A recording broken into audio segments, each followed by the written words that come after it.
26 জুলাই তারিখে দিল্লিতে শেখ হাসিনা দলের কয়েকজন নেতার সঙ্গে বৈঠকে বসেছিলেন।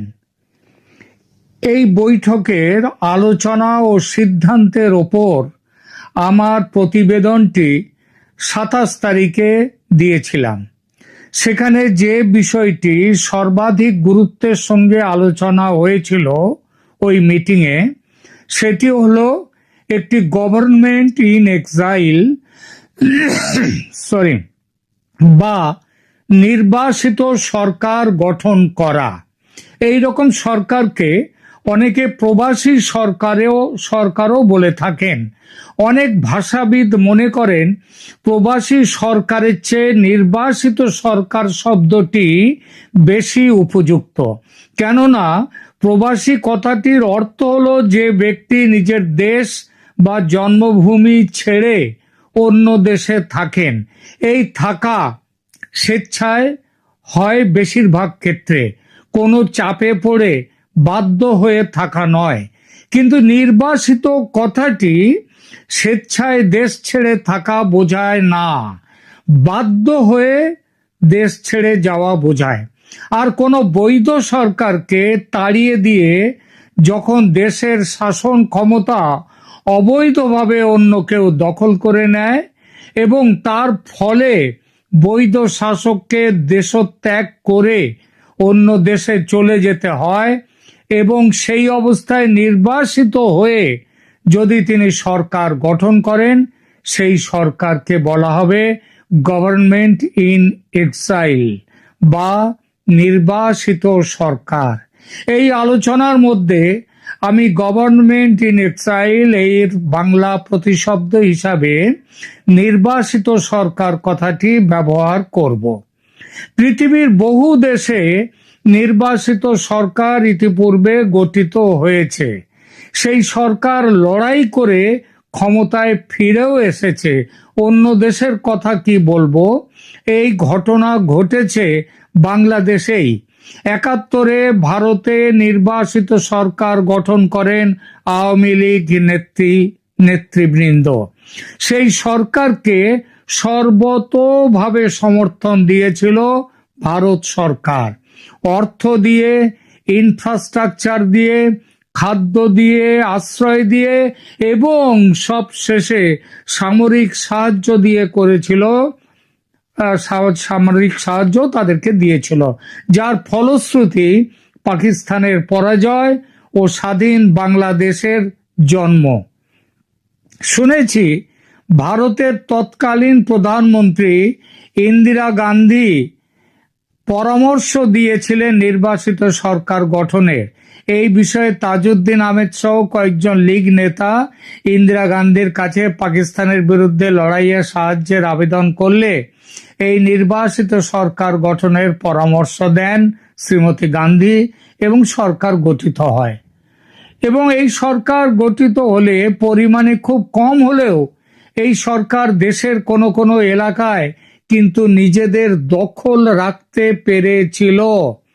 বাংলাদেশের একটি ইউটিউব চ্যানেল দেখছিলাম, সেখানে শ্রদ্ধেয় ডক্টর নাজমুল আহসান কলিমুল্লাহ সাহেব বক্তব্য রাখছিলেন। মুক্তিযুদ্ধের সময়ের গভর্নমেন্ট ইন এক্সাইল সরকারের প্রসঙ্গ তুলে তিনি জানান, দেশের কিছু এলাকা সেই সরকারের অধীনে ছিল যেখানে পাকিস্তান বাহিনী ঢুকতে পারেনি। বাংলাদেশের বর্তমান পরিস্থিতিতে গভর্নমেন্ট ইন এক্সাইল গঠনের সম্ভাবনা এবং এর কি সম্ভাব্য ফলাফল হতে পারে, এই প্রসঙ্গটি নিয়ে ডক্টর কলিমুল্লাহ বলেন, গভর্নমেন্ট ইন এক্সাইল গঠন অবশ্যই একটি বিকল্প আওয়ামী লীগের কাছে। আর এটা গঠিত হলে দেশের যে যে অংশে আওয়ামী লীগের প্রভাব আছে সেখানে তারা ক্ষমতা দখলের চেষ্টা করবে, অন্তত স্থানীয়ভাবে হলেও। এবং তার ফলে কি হবে, দেশ অবশ্যম্ভাবী গৃহযুদ্ধে জড়িয়ে পড়বে। এই সম্ভাবনার কথা ইউনূস সাহেবকে যিনি নিয়োগ দিয়েছিলেন, সেই উপদেষ্টা মাহফুজ আলম ইতিপূর্বে বিভিন্ন সময়ে একাধিকবার এই কথা বলেছেন। ইউনূসের অন্তর্বর্তী সরকার যেভাবে চলছে তাতে এটা হলে, অর্থাৎ শেখ হাসিনাকে তাকে একটা গভর্নমেন্ট ইন এক্সাইল গঠনের বাধ্য করলে গৃহযুদ্ধের সম্ভাবনা এড়ানো যাবে না, প্রকট সম্ভাবনা। আমার মনে হয় শেখ হাসিনা নির্বাসিত সরকার গঠন করতে দেরি করছেন। এই দেরি করার কারণ তিনি ভালোভাবেই জানেন যে এটা গঠিত হলে দেশ গৃহযুদ্ধে জড়িয়ে পড়বে, যেটা তিনি চান না। তাই তিনি অপেক্ষা করছেন। যদি নিশ্চিতভাবে এবং আন্তরিকভাবে সরকার দ্রুত নির্বাচনের অঙ্গীকার করে, যদি সেই নির্বাচন ফ্রি, ফেয়ার অ্যান্ড ইনক্লুসিভ হয়, তাহলে গভর্নমেন্ট ইন এক্সাইল গঠন করে অল আউট লড়াইয়ে যাবেন না শেখ হাসিনা। কারণ সেটা দেশের ভবিষ্যতের পক্ষে খারাপ হবে, এটা আগেই বলেছি। ভারতে থেকে নির্বাসিত সরকার গঠন করলে নিশ্চিতভাবে সামরিক সাহায্য শেখ হাসিনাকে দেবে ভারত, সেই ৭১-এর মতো। আর এই সম্ভাবনা দেখে ভয়ে কাঁপতে শুরু করেছেন মিয়া ইউনুস এবং ওয়াকারুজ্জামান। ইউনুস হঠাৎই বলতে যে শুরু করেছেন যে 5 দিনের মধ্যে নির্বাচনের ব্যাপারে চূড়ান্ত ঘোষণা দেবেন, সেটা কোনো কাকতালীয় ঘটনা নয়। কারণ খবর তো তিনিও পান, তিনিও রাখছেন। আর ওয়াকার সাহেব তিনি যে রাষ্ট্রপতির সঙ্গে কথা বলা শুরু করেছেন ইউনুস সরকারকে সরিয়ে দিয়ে দেশে এমার্জেন্সি জারি করার জন্য। বর্তমান সরকার যে মাৎস্যন্যায়ের রাজত্ব চালাচ্ছে দেশে, তার অবসান হবে। এটা হলে আওয়ামী লীগের একটা বড় বিজয় কিন্তু হবে। ইউনুস সরকারের ব্যবস্থাপনায় নির্বাচন কখনোই মানবে না আওয়ামী লীগ। জোর খবর একটা চলছে যে বাংলাদেশ থেকে পালাবার জন্য ইউনুস এবং তার উপদেষ্টা পরিষদ ভীষণভাবে সক্রিয় হয়ে উঠেছে। এমন খবরও আসছে যে পাকিস্তানি বিমান বাংলাদেশে এসে ঘাঁটি গেড়ে আছে, যে কোনো মুহূর্তে এই ইউনুসকে এবং উপদেষ্টাদেরকে নিয়ে পাকিস্তানে উড়ে যেতে পারে।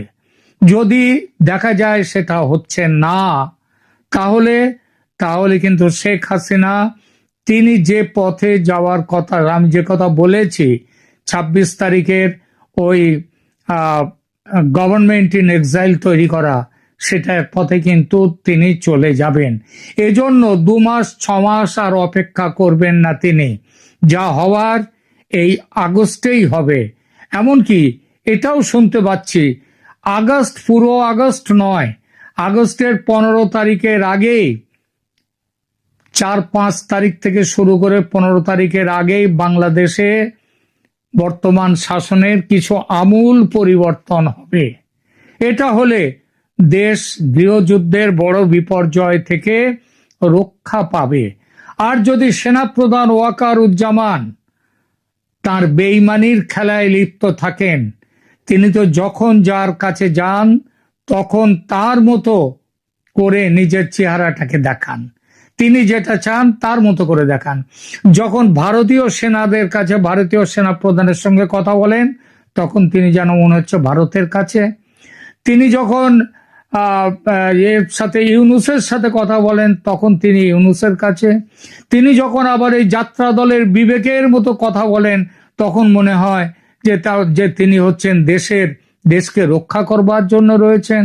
কিন্তু তার আসল চেহারাটা বেরিয়ে গিয়েছে ওই গোপালগঞ্জের ঘটনায়, যেখানে যাদের সঙ্গে তার প্রচন্ড বিরোধ বলে বলা হয়, যে নাহিদ, সার্জিস, হাসনাত, এদের রক্ষা, পাটোয়ারি, এদের রক্ষা করার জন্যে তিনি জনসাধারণের ওপরে গুলি চালাবার নির্দেশ দিয়েছিলেন। অনেকে বলতেই পারেন এই গুলি চালাবার নির্দেশ তিনি দেননি, দিয়েছেন যশোর ক্যান্টনমেন্টের প্রধান যিনি রয়েছেন, দায়িত্ব যার উপরে, সেই জামাতি যে মেজর জেনারেল, তিনি দিয়েছেন এই নির্দেশ। আমি এটা বিশ্বাস করি না।